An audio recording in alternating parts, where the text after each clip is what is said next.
Real Spork 8002, there's nothing crazy about feeling burnt out from competing.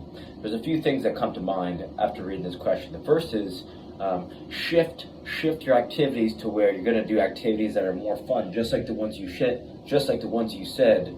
They say a good work ethic requires a good rest ethic. So you need to actually invest time into things that restore your mental, your spiritual, your emotional.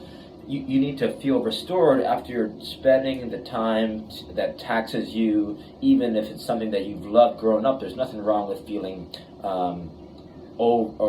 feeling burnt out. So you got to invest in restoring your mental and your spiritual self. Another thing I would suggest is, after you get into university, and you can have a conversation with coaches about this, you could go take a gap year, and you could actually you can volunteer, you could study abroad, you can you can just travel. If you save up maybe some finances, you work a part-time job, anything, and you can grow your life tremendously. A year of travel, or even 6 months of travel, and then maybe spend another 6 months working at home, can do wonders for your growth as a person and as a player.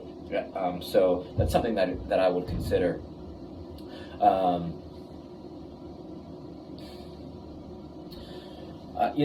Something that I've been working on is talking about this thing called the Soccer Cookbook, and all it is really it's just a couple of exercises that I think a lot of soccer players, especially beginners, haven't been taught, and once you learn them, they kind of change the way you think about training, because not only are they're low effort, but it's high return on joy and energy. So, for example, if you learn how to breathe by Dr. Vranich, it's something that's going to change your whole entire life if you're still playing soccer.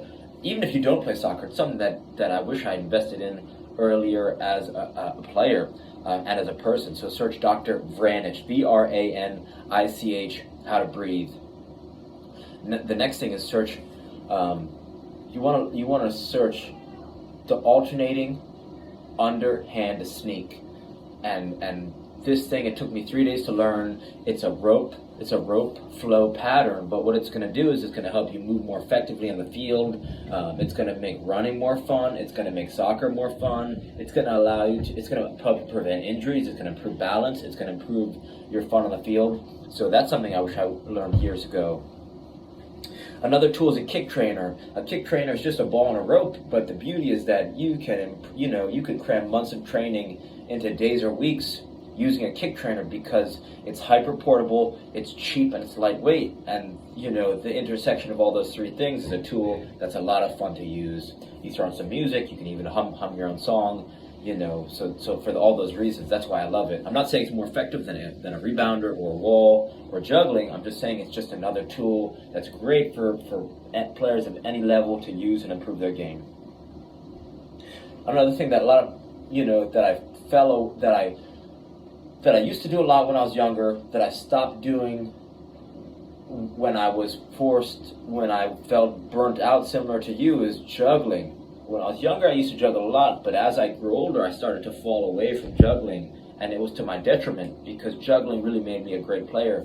But what no one told me was that juggling different size balls would really help elevate my game. So you got to start incorporating juggling habit, even 1 minute a day, juggling a tennis ball.